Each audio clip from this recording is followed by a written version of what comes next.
So there might be a few others who join us but they can just join in as they're able.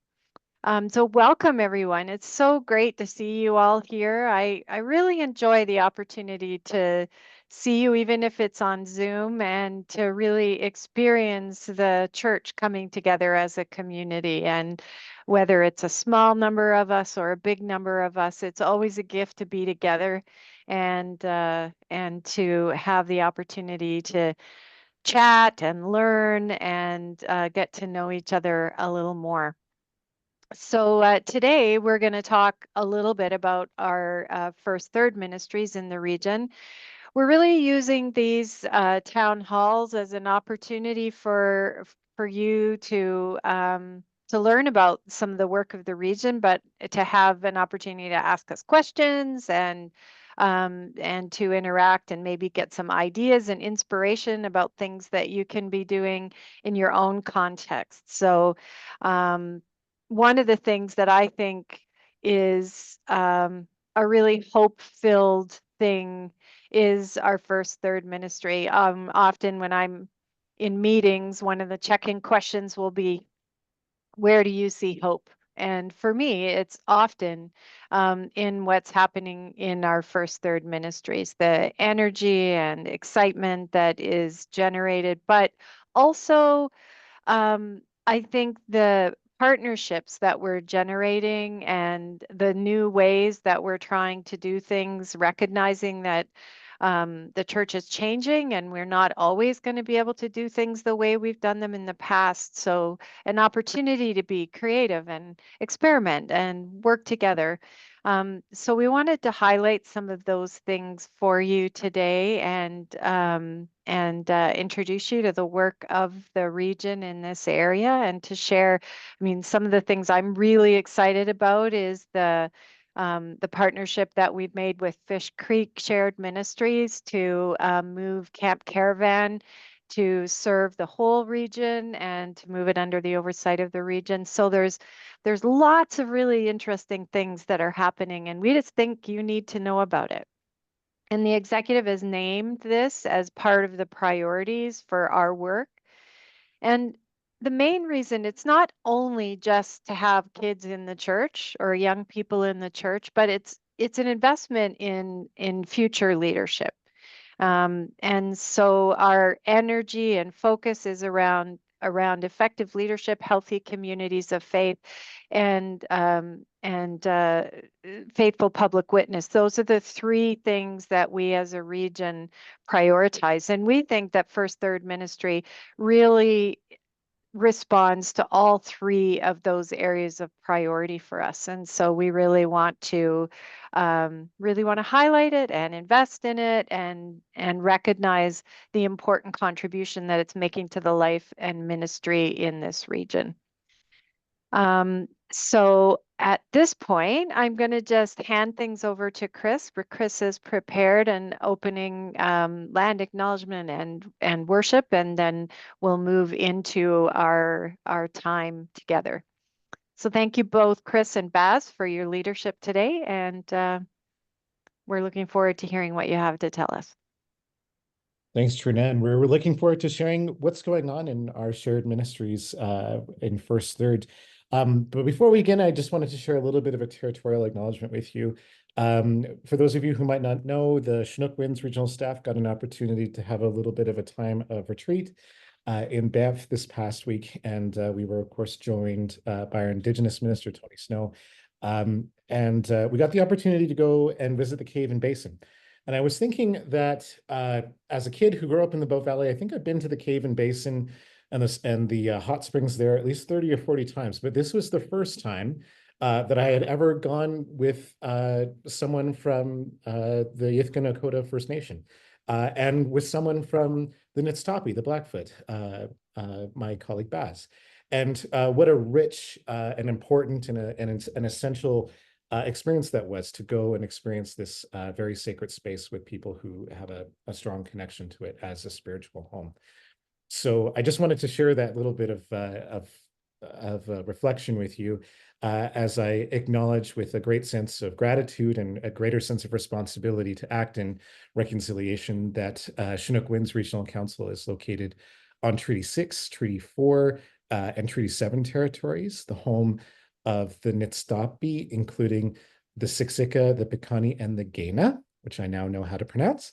The Yithka Nakota First Nation, including the Bearspaw, the Chiniki, and the Goodstoney Nations, the Tsuut'ina Nation. And we're also located within the Battle River Territory, excuse me, of the Otopemiswik Métis government. So I hope that you'll join with me in thinking about the ways in which we can commit ourselves to the principles and actions required to engage in reconciliation and to decolonize the church. Baz and I are going to share with you a little bit of a kind of around the First Third Ministry update about the different things that are going on. And one of those things is that we're just coming off, I guess, of the Youth Forum Youth Council retreat, and I'll get into that a little bit. But what we considered as a group of young leaders in our time together in February was the piece of scripture that the Reverend Carmen Lansdowne has chosen for our upcoming General Council, which is on dreams and visions. So I wanted to share with you that scripture reading, as well as a bit of a reflection from the book Liberating Love by Sandhya Rani Jha, who's a minister in the Disciples of Christ, who's the co-founder of the Peace Center in Oakland and the Bay Area. And the way that she's written this book is she's examined pieces of scripture and then has responses as if they were written as love notes from God. So I invite you to hear the scripture and the reflection, and maybe if you wanted to share some of the ways in which the Spirit is speaking to you, or if there's something that stood out for you from this passage, to maybe drop it in the chat. So this is a reading from Joel.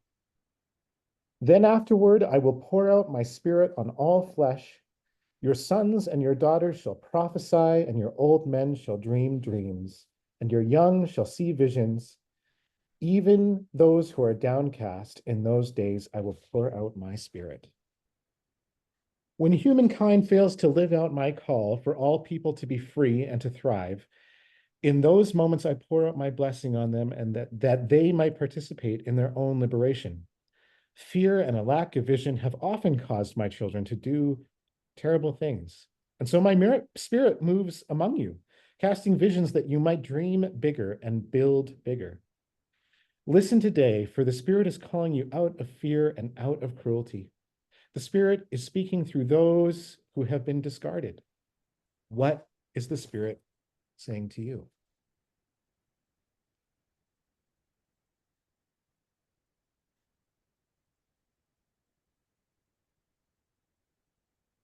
So this was the piece of scripture that our youth council members and our youth forum members, those that will be attending General Council, are going to have the opportunity to engage with, and they'll continue to unpack this piece of scripture as we go into General Council 45. And for a lot of the young people gathered, there's a real excitement, and the way that the Spirit is moving in them is to reimagine church. One of the ways that we've reimagined church in Chinook Winds Regional Council and Pacific Mountain Regional Council is to engage young people through having specific governance bodies for young people to engage in the work of the church, like Youth Council. So for those of you who don't know, Youth Council is made up of 6 young people under the age of 18 who serve three-year renewable terms to be leaders within the church, provide the wisdom of young people to the greater church, and speak truth to the church about the experiences of youth and the challenges facing young people. So that group of young people, they are joining us from Lethbridge, they're joining us from Strathmore, from Airdrie, from Calgary. We've had youth members in the past from Red Deer, and we're looking to grow and expand that experience of the Youth Church Council. And many of them will be going to General Council 45, which of course will be hosted in Calgary this summer, both as General Council commissioners who we elected last year, and Youth Forum participants, which will be the co-running youth program that will run throughout that entire week of General Council 45 when it's here this August. I'm absolutely thrilled to be supporting this group of young people. They have some really interesting and I think essential visions of what the church can and should be as we not only celebrate 100 years of ministry of the United Church, but think to the next 100 years of ministry in the church. You'll have an opportunity if you're joining us in Lacombe for the Chinook Winds Regional Council AGM to engage with some of those young folks, and I hope that you do. They'll be spread out amongst the table groups, participating in discussions, perhaps leading a workshop. But they're very much really to represent the constituency of young people within Chinook Winds. So I'm looking forward to those shared times of conversation together. We had the opportunity to gather with our joint Pacific Mountain Regional team, and I'm sorry, I wish I had a photo to share, but we had a really, really great retreat in February as one of the first things that we did this summer.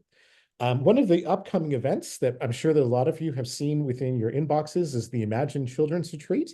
Imagine is happening next weekend. We'll be gone from Friday to Sunday next week.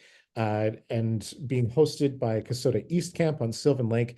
This is a retreat that will be hosted by myself and a couple other First Third Ministry leaders from across Southern Alberta, specifically for children between the ages of 8 to 12. We're looking to make this a regular and an ever-growing retreat opportunity for young people and an opportunity to gather with leaders from across the province. If you're interested in registering, the registration link, I think, was still in the note that you received for this AGM. And we're still hoping that more folks will register. Right now, we've got about 12, but we're encouraging you to invite young people, if you have them in your midst, to join us. Registration will be open until this Thursday. The only other thing that I wanted to highlight before I hand it over to my colleague Baz is that the AGM is coming up, and if you remember, we passed a piece of governance that required that at least 5% of the court be under the age of 30 to pass motions for decisions. So you're still strongly encouraged to send your young people to the AGM to either be your regional representatives, participate in the children's program, or join the youth council program at the AGM in Lacombe. And registration information can be found on the Chinook Winds regional website. My understanding is that registration for Chinook Winds AGM closes April 1st. And with all of that, I'm going to invite my colleague Baz to introduce themselves and tell you a little bit about what's going on in the Lethbridge area. Maybe before you do that, Baz, I'm just wondering if we have any questions for Chris and the information he shared. He flew through a lot of information there really quickly. So it might be that you have some questions or thoughts or things that you'd like to share there.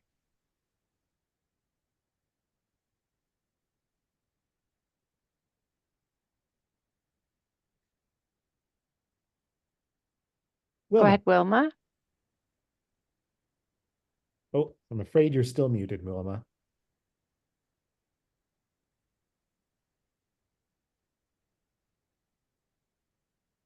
There you go. There you go.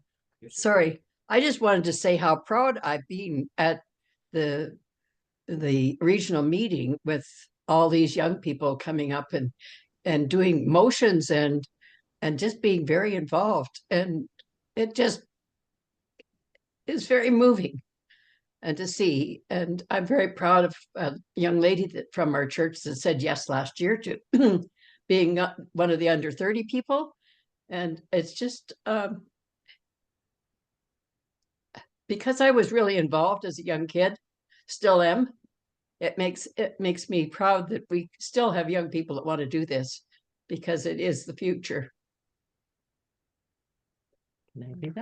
Thank you, Wilma. How do you know if they want? Melinda, are you wanting to speak, or is that just your hand? What do we do here? Okay. Maria and Eileen? Well, I just want to ask, we have a young boy, maybe he's 9 years old, who comes to church, but it's all pretty new for him. And maybe somebody else on the edge. And is it too much to go to retreat, or can a parent be in the corner, like somewhere in a different building, but on the site, or like if they're worried about or anxious about their kid? We want to make the children's retreat and any of our programming accessible to anyone who is even even slightly connected to a church experience. If they're looking to have a greater experience of the United Church of Canada, are curious, or maybe even just want to attend with a friend, we would make every accommodation available, including if there's a parent or a guardian or support person that needed to attend with them. So absolutely. I would encourage them to register and be in touch with me or with Lisa, and we can make arrangements if that's how they would feel most supported to attend that. Great question. Thank you.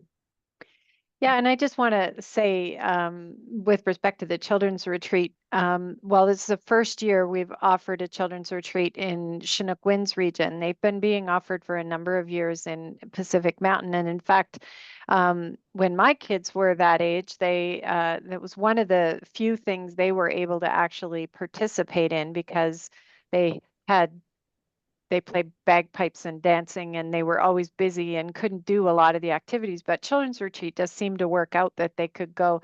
And so it was a really important point of connection for them in their formation as they grew up. And they have even now really fond memories of children's retreat. And now that they're reconnecting with the young adult retreat, they reflect back on that experience. So it is it's an opportunity for a real formative experience for children in a fun way to connect with the church. So I really do encourage you, if there are young people in your world, to encourage them to consider it, because it's also a lot of fun.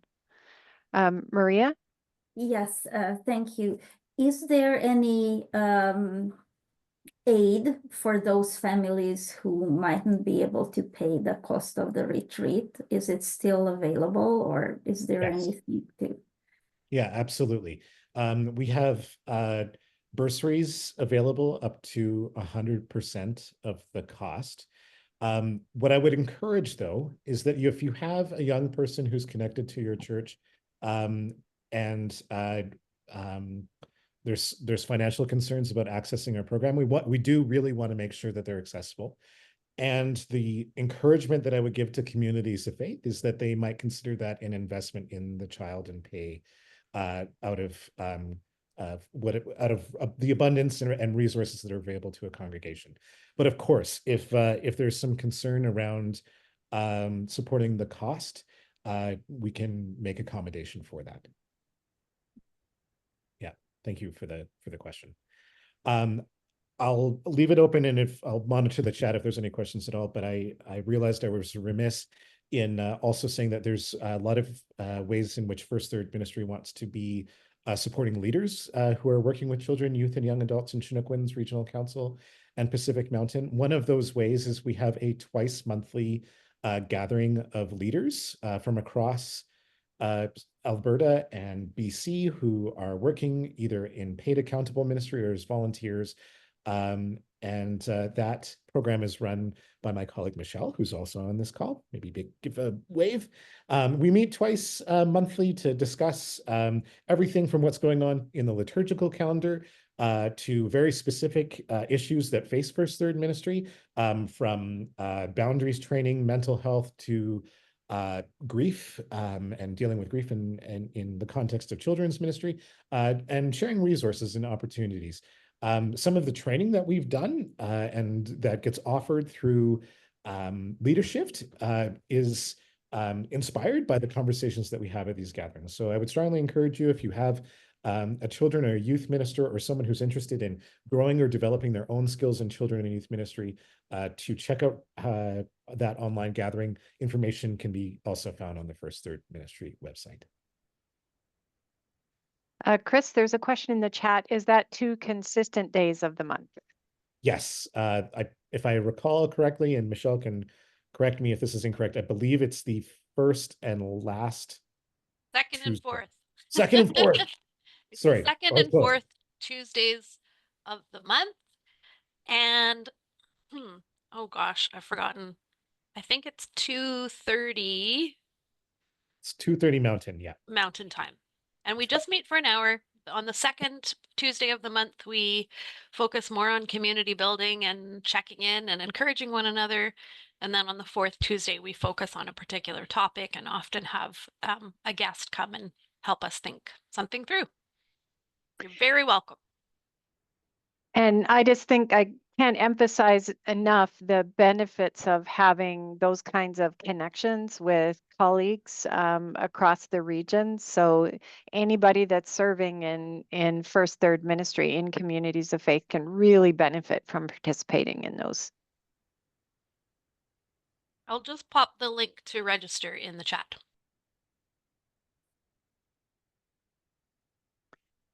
Okay, if there's other questions, we can pick those up at the end, but we'll hand things over to Baz.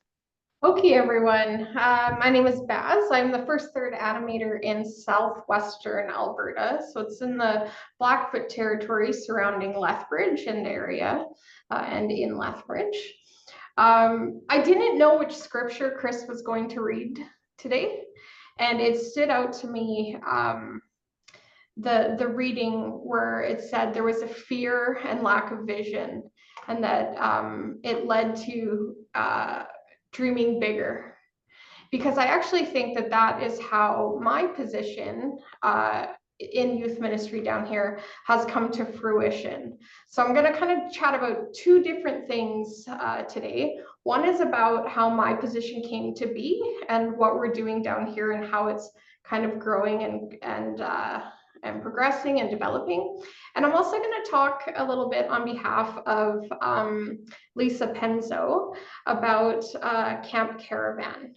And these two things really tie hand in hand, because one thing that the United Churches in my area noticed, and I think the pandemic really emphasized it, was a need for youth ministry in the area, and a dedicated person to kind of help support that work.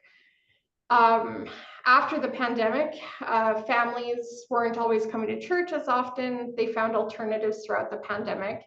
And Southern Alberta in particular also had the struggle of the Kino fire in Waterton National Park, where a lot of formative years for youth and teenagers happens in a camp setting, and that was taken from them in the fire. Luckily, it's rebuilding, so there's a lot of hope on that. But essentially what happened was something really cool. The churches, in conversations with each other and through the leaders and the ministers of different congregations in the area, they decided to kind of raise the money themselves to create this position. So this wasn't, my position wasn't one that the region realized like they needed and they found funding for and they did it, but more so it was actually the people in the community were raising money to support the youth and to fund someone who could dedicatedly create some programming and some spiritual mentorship for the youth in their area, and to kind of get them to really experience church. And it's an incredibly innovative way to do things, and I think that could really be inspiring for churches who don't really know, like, you see a need but you don't know what to do about it, or where to go from there. It's the conversations and pooling of resources. I don't think any one church would have been able to afford it on their own. And they found the solution, and they shared that need with their congregations, and they were to raise the funding and the money for a position. And what has been really awesome about it is that I think sometimes there's always like a couple kids in one church that know something and a couple in another, and they have these little groups. But because all of these churches are unified, I kind of travel amongst them all, meaning that all of these youth from different parts of the city, or even the outskirts of around town and in the county, are all getting to know each other, where they never would have met had these congregations not done that before. And what's interesting for the youth who are part of this is that they also get to have the experience of experiencing other united churches. You know, there's Self-Minister in Lethbridge, which is a wonderful congregation. It's in the heart of downtown, and it's a more traditional in-look church. And then you have McKillop United Church on the other side of town, which is, they're both affirming ministries, but McKillop is all about the big rainbows on the altar. It's bright red and different things like that. And even just the youth being in different environments is triggering a lot of different questions and conversations that is fueling what motivates them to be part of the church community. So, and because there's that, then I'm finding they're getting the investment to be involved because they have a lot of control. And because they are kind of running this group, and I'm just getting them on the same page, they really get to have a say in their spiritual development. We've had all kinds of discussions that have just come out from spending time together. And it's people even from different schools of how does your school handle this? How does your school handle this? And as this began to grow, as youth began to share what they wanted to do, the churches are finding spaces to support them. So I had a group of teenagers who wanted pickleball. They were like, we want pickleball. And sure enough, there was a volunteer in one of the congregations who said, I will help coach pickleball if you want to do that. And the church donated the space for these teens to come. And what started out with only 2 kids a week coming, and it was just me playing with them and learning pickleball,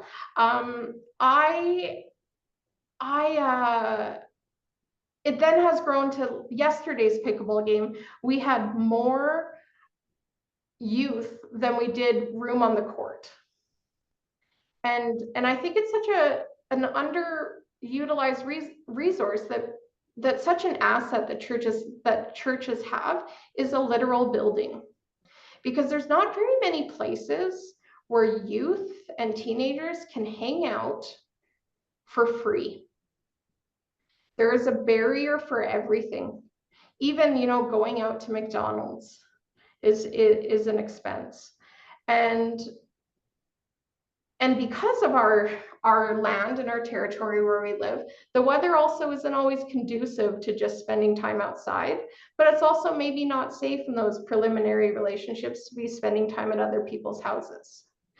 And a thing I often hear about in congregations is, well, we actually don't have that many youth. We actually don't have that many youth. And I always respond, you don't have many youth in your pews.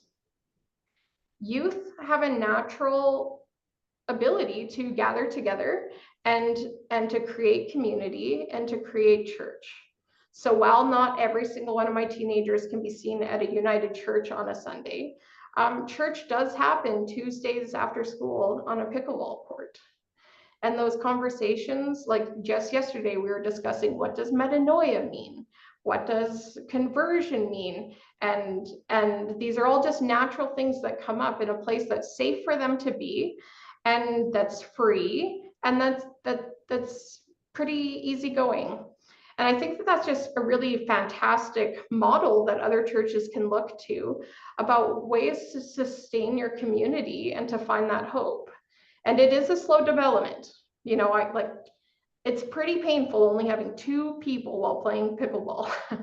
But it does grow, and that joy is contagious, and that feeling of welcome is really exciting for people. And it's also bringing in a lot of people who aren't necessarily from the United Church, which also opens up really wonderful conversations. And in Southern Alberta, it has led to some major leadership amongst the youth. We have 3 teenagers in the youth group down here who are now involved on a regional and national level of the United Church. And it is simply because their congregations have invested in them and believed in them and listened to their needs and reacted appropriately, whether that be someone volunteering to teach them how to cook and bake or things like that, or like the pickleball, or going to the YMCA. We have one of our teens loves hockey, and one of the congregation members, I put it out to the congregation, they're like, we have a box, we can get your youth into the box. And I haven't told that teenager yet, but it's gonna go over like wildfire about that. And people, it really does bring the community together. There really is an energy. And that's just kind of a really exciting thing that's happening down in Lethbridge, and that we wanted to share with you, because I know sometimes people are struggling on like, how do we get kids involved? How do we get youth involved? And I'd also like to offer that if you don't know how to get youth involved, ask them to help you in the kitchen. If it's a coffee hour, if it's a setup. There is a time now where sometimes youth, they don't know what to do because they spend a lot of their formative years on Zoom. So when it's like, you know what, stay out of here, you guys go make friends, they actually don't know how. And they come to church buildings to kind of create that and learn that and build a culture. And that is that's expanding, and it's being noticed, and it's really in some ways making my position more distant, because they're now relying on each other for that spiritual upbringing. And that is a really healthy way to grow a community, and it's a really exciting way. And now I have some teenagers who love that feeling so much that their parents won't come to church. They have a disconnect, and they're taking buses and arriving themselves. And that is just because of the innovative spirit and the joy and the physical and financial resources that the people in this area have gifted. And it's a privilege for me to have a position that's like this, because it's really motivating, because it shows a lot of trust for myself and with the congregation, and it really fosters a wonderful community. Before I kind of chat and switch gears a little bit over to Camp Caravan, that kind of ties into where another spiritual formation of youth. Were there any questions about anything around here? And I might need some of my colleagues in the room to help out depending the question, but if there is anything, please let me know.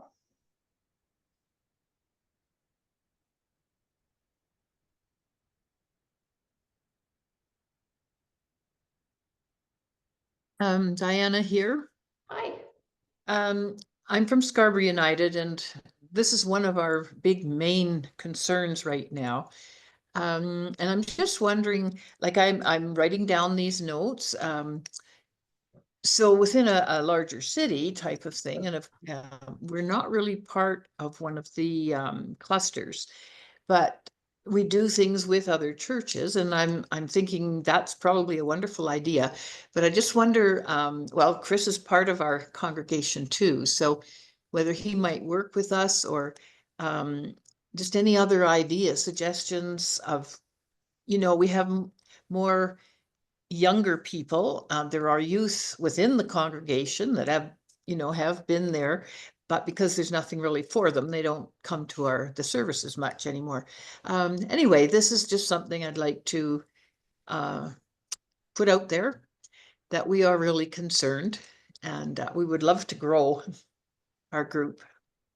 In as much as there may not be things that you have for them, if you have like coffee after church services or things like that, I actually think the younger the kid, the better in the kitchen, because you give them a task and they are like, yes, you know, they get excited, and that those are the people who are going to become the future like youth leadership, right? Like though they are a very important like feeder into your congregation. I also think a really important way to answer some of those questions is to ask them, because I don't know what their interest. I had never even thought pickleball. That was like in my brain, that was a senior sport. It's kind of like a and tennis format, but a different. And I think what's really cool about that, and what it is that then they're bringing the energy, so that actually doesn't exhaust your membership. So if you have youth and you have church, like youth and children in your congregation, it would just be like, you know what, I was you know, in a Zoom meeting the other day, and it was pointed out to me, it's really hard to exist without any money. You know, everything costs money. And we've got this whole building. So like, if you could do something in this building, what would it be? Like, what do your friends like doing? Do you guys just like do you guys like playing video games? Like, we have some couches, like we have a few plugs that you can plug into. And even just giving them the opportunity to consider that that church doesn't belong to their parents and their grandparents, but it belongs to them, will really give them motivation and investment into developing programming for you, because they will, and then they'll come. Then you don't have to worry about marketing and advertising, because they really take a lot of that over. But Chris, you're also really in tune with this area, so I also want to kind of defer to you a little bit to see if you've noticed anything. And thanks for the question, Diana. So I think I heard a couple things in the question that you posed, and absolutely, when it comes to discerning with communities of faith about what they want their children and youth ministry to look like, that's certainly something that Baz and I and our team leader Pamela do with communities of faith. And it is indeed through that kind of discernment and listening campaign with the Lethbridge area congregations that sparked the inspiration for Baz's position and for the U United ministry. I also wanted to highlight and draw attention to another really successful partnership in ministry in the Calgary area, and that's the Fish Creek Shared Ministries Youth Program and Naked Faith. For senior youth in the Calgary area, there's a partnership between multiple Calgary area communities of faith that has worship, music, time for group discussions in the Calgary area. And that, again, was a partnership between multiple pastoral charges and communities of faith that shared a like-minded vision for youth and young adult ministry. So what we're certainly encouraging is that communities of faith, either in specific geographic areas or ones that feel particularly called to the ministry with shared with children, youth, young adults, and families, is to think about ways that you can be in partnership. And we have in the city of Calgary a lot of churches that are neighbors. And so what we're encouraging is that if there's an interest in shared ministry, in sharing resources, and creating a wider experience of being a united church member and creating a shared sense of discipleship between communities of faith, that's certainly something we want to encourage. Yeah, and we're happy to offer leadership to hosting those conversations, so that you come together with probably Pamela and Chris in the Calgary area in particular to dream and imagine. And the structure of the Lethbridge partnership is that is that the region does the administration and supervision and support of that position too. Now, it doesn't have to be set up that way. That's how the communities of faith wanted to do it. You could do that yourselves at a local level, but we do offer that service as well too, so that it supports and has them part of a network and a team that's at the regional level. So really, like, we're about how can the region best serve and support you to make what you want to have happen. So we don't have a formula or a cookie cutter approach to this, but it's really about supporting you in realizing your dreams and ambitions. Mark, you had your hand up. Did your question get answered already?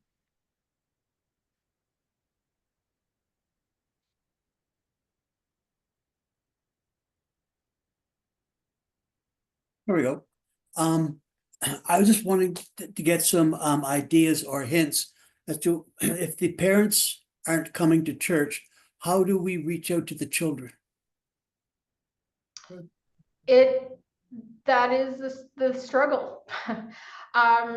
Honestly, it's through other youth telling their friends, things like that. And then once they come once they come once, they'll just be like, oh yeah. And then if they're even there one time, they'll be like, yeah, my parents don't come to church because of this. And then it's like, oh, okay, well, if they have any questions, you can let them get a hold of me, because actually, like, our youth group, like, we practice this, which is a little different than other youth groups in the area.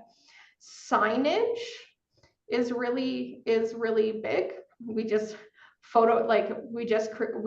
the youth told me what they wanted on a poster. It's a giant alien. And we posters, and people were like, oh yeah, I saw this on a poster, and it's a QR code. I've also just created relationships in my position with people where there are youth. And a surprising avenue, shockingly, down here was with a Catholic high school, where they were doing a unit on interfaith beliefs. And I said, well, if I could ever come in and kind of share my story and maybe talk about this youth group a little bit, I'd love to. And that actually became, now, like, every 6 weeks, I go and I talk with their religion classes in the quarter system. And it's really surprising how positive that is. And while they may not be coming to my youth group every week, I probably get 2 or 3 emails a week just being like, hey, what do you think about this? You know, and they just want a different perspective on some scripture or something like that. The other thing too is I've really relied on youth to tell me how they hear things. Like, how are you hearing things? Where do you hear these things? Well, if it's my mom told me, okay, well then Facebook is a good place for things like that, because that is typically a generation who's on there.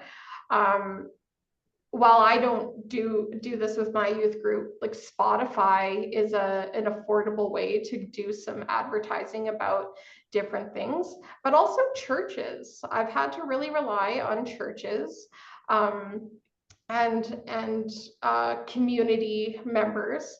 I'm also the chair of the Ecumenical Campus Ministry here in Lethbridge, which is run by Aaron Phillips, who I believe is in this call.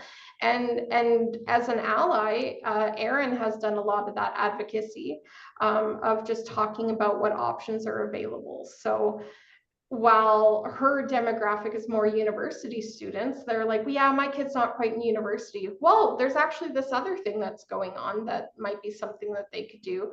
And really just connecting with where people are, and just trusting the youth to do that for you, because they naturally want to come together. That doesn't mean that they're outgoing. That doesn't mean that, you know, they're all going to be as loud as I am, but they do have their ways of communicating. And in some cases, in one of our rural churches here, those teens will never come to youth activities, but they love coming to church to just mess around with their friend in the back row. And and they're learning by osmosis that way. I always encourage people also to ease up on what you think should happen, and just trust the people and the energy to kind of guide it. And it is a slow process sometimes. So I would encourage you just not to be discouraged if you don't feel like your experiment works right away. Just learn from it and keep trying, and it eventually will. But really rely on those youth, and really rely on connections, and just start talking about it. Just this is what we want to do. This is what we're thinking. We're going to try this. We're going to try this for a month. You should come. Hey, do you want to bring your kid to this? I'm just trying it. I just want a couple people there, and personal invitations, and just that's how I've been doing it. And I see progress, but of course, like, it's not always immediate. Thank you very much. I wasn't having a distracted attention. I'm making notes on my notepad there. Oh, I'm not worried about it. I work with youth. They are always on their phones. So it's signage, word of mouth, ask youth from where they get their information, ease up on what you think should happen. Mm-hmm. Okay. Thank you very much. Yeah, no, thank you for the question. Any other questions? Maybe do you want to talk about the Camp Caravan? Yeah, so Camp Caravan is a cool thing, and this leads in from camp culture. Like, think in your own lives, what did you do as a youth? And I bet there's quite a few hands in here who's like, oh yeah, I went to camp. I was part of some activity. Well, Camp Caravan is a really exciting experience, because Camp Caravan kind of comes to you. It's a week-long summer day camp designed for children from kindergarten to grade 7, bringing adventure, creativity, and community to various locations across our region. Each day has hands-on learning experiences that help children explore God's love and how to follow the Spirit in their everyday lives, all while just having fun. So I just saw Shelly put the resource into the chat there, which is Camp Caravan. One thing that makes Camp Caravan special is that it's interactive and it's immersive. So they'll really get to experience by hearing things, touching things, and sometimes even tasting things through their adventures. They learn faith in action through storytelling, through music, crafts, team building games, and they get to discover really creative ways to explore God's power in their world. So it's learning through action rather than like in a classroom or a Zoom meeting. They learn virtues and values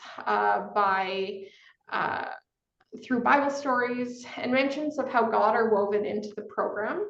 They focus a lot on kindness, on community building, and living out strong values in a really welcoming and inclusive space. The other thing that's really great about it is how engaged and encouraging the leaders are.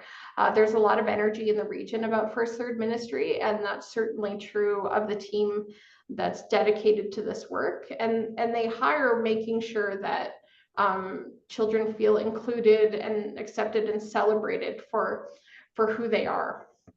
And Camp Caravan believes that, just like Chris mentioned earlier, that every child deserves to have a camp experience no matter their financial situation. So money isn't a barrier, but there is a lot of discovery and friendship because they're saying at Camp Caravan, adventure is always on the move.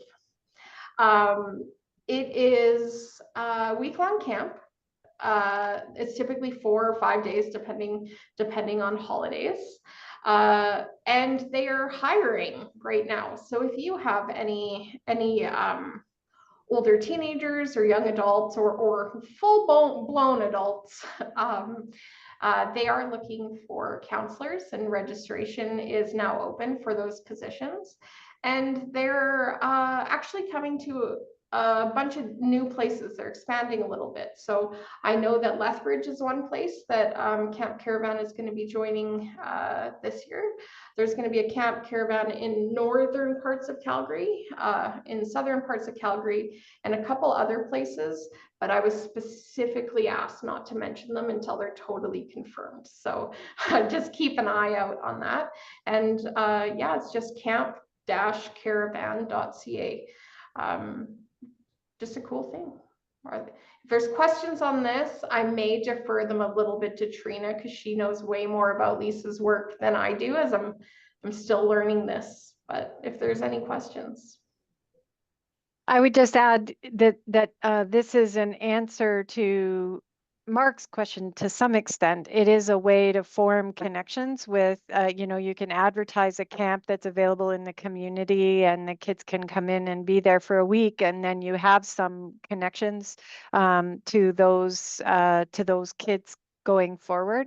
And the other thing that I think is particularly exciting about the Camp Caravan program is that it will, like, you know, because there's young leaders and young people that are working in those roles, that it fosters leadership development in the church. So not only does it provide programming, but it actually provides a comprehensive training and leadership skills to the young people that get to work in the Camp Caravan system, which also creates long-term connections to the church. So leadership development, there's the programming benefit, but there's really, it's all about forming connections through an experience of the church.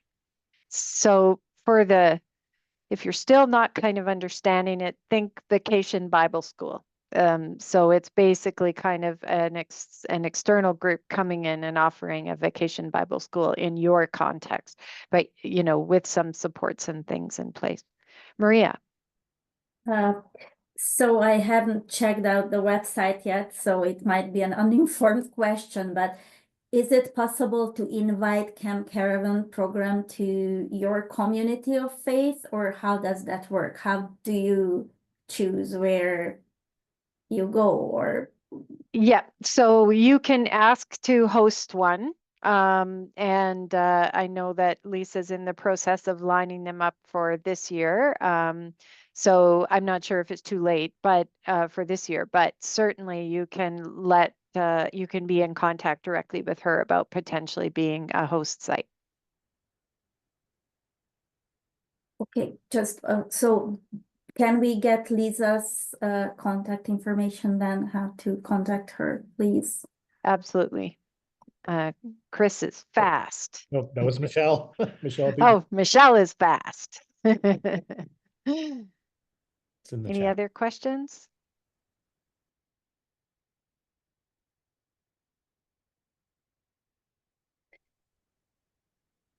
Good. Well, we're coming to the end of our time, and I did want to have a couple of minutes at the end to make some announcements. But first of all, thank you, Chris and Baz, for your time today and the initiative that you took to offer this. I think it's really great, and again, just so much appreciation for the work that you do. We didn't talk too much about campus ministries, but we do have campus ministries across the region as well. And Jess Andrews is on staff for that. And again, a lot of our first third programming is externally funded. So it's not part of our core operations. So Baz's position is completely externally funded. The campus ministry in Calgary is through partnerships, but specifically with Fish Creek and some endowments from before. So most of these first third ministries at the regional level are constantly seeking funding as well. So that's just like in your ministries, these things are always a little challenging to keep going. So we really do want to make sure that folks are aware of all the good things that are happening. So thanks, Baz, Chris, and for your amazing leadership and your commitment and your advocacy for the children and youth in this region.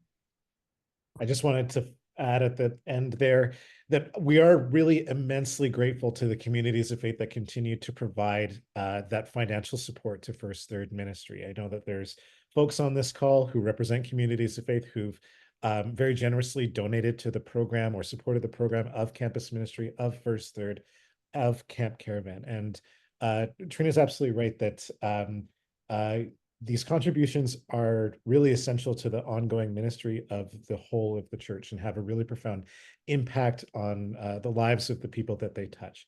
So if you're at all interested, as Maria asked, about either hosting an event or interested in providing financial support to programming, we're able to just now keep offering those opportunities for those youth and young adults who need to access our programming free of charge.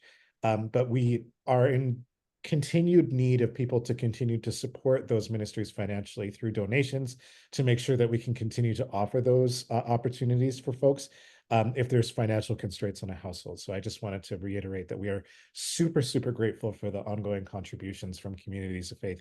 And if your community of faith can at all support the work of First Third Ministry at the regional level, we're always very grateful for those donations and those supports. Thank you. Yeah, we're pretty committed to the concept that money should not be a reason a young person does not participate in programming. So we will never turn anyone away, whether they can pay or not pay. Diane? This has been very interesting for me, and I'm from St. Thomas United Church. Just along those lines, you have let us know all this information about First Third, but we need to get that to the congregations. I'm not even sure, as being a regional rep, if I know if you're even in touch with St. Thomas. Do we have a person who communicates with you? So stewardship committee stewardship team has asked us to do a minute for St. Thomas, one team per Sunday. So it could be the finance team, the whatever, fellowship, who knows. As a regional representative, I really don't want to stand up in front of the congregation. What the heck is my role? But I think, and I guess my question is, do you have a 2 or 3 minute video, or could you make one on First Third Ministry? And then our minute for St. Thomas would be Chinook Winds Region First Third Ministry. And then we could expand that out to Chinook Winds Region, role of regional rep, or all the different groups and teams that are there. Just on that thought, I contacted the United Church, and we now put in our weekly bulletins information on a lot of the initiatives. United Church centrally from Toronto wrote up information on what is GC 45 so that our congregations can know what is GC 45 or what is Church X. Church X, what's that? So we have a write-up in our bulletin each week on one of them with a link to the website. And I'm thinking this might be an opportunity to have you guys in person, but probably on video for 2 or 3 minutes. Great, thank you. Thank you for the feedback. And yes, is the answer. Yes. Yeah, and great to hear that you're doing that work to try to educate your community of faith. Another, great place for connection is the annual general meeting. And so just a reminder that we're coming up to the registration deadline. And so if you haven't registered, really encourage you to do that. And if you're talking to any friends who are also regional reps, if you could please encourage them to do that, that would be wonderful. Because we're really looking forward to seeing you all in Lacombe. We're busy planning the meeting with a focus on flourishing ministry and thinking about ways that we can promote a flourishing future here in Chinook Winds region for communities of faith and for the region as a whole. We're blessed to have moderator Carmen Lansdowne with us for the whole meeting, and she's our theme speaker. It's going to be a really interactive process, opportunity to really think about your own context and what you can do to promote flourishing in your ministry, and how to think about it, and even think about making a plan for when you go back home. So I think it's going to be really worthwhile, exciting, engaging, and inspirational, because it's always wonderful to hear from Carmen just as she's winding up her term as moderator. So don't miss it, and encourage your other fellow regional reps to get into the registration. I think these town halls are an important way to connect, and if there's something that you would like to hear about here in the region, please drop one of us a line. Probably the most effective one would be Shelley. If you want to send Shelley, our communications person, a note, she's very good at wrangling us around these town halls because they are an important communication tool. So we'd love to hear from you about what would be helpful, and we try to do a combination of information and inspiration in various different meetings, but also the most important thing is just the opportunity to connect and ask questions and chat together. So thanks for being here today, and I know that we're at the end of our time, so bless you in your ministries, and may you find peace and joy in the rest of the day and the rest of the week. So take care.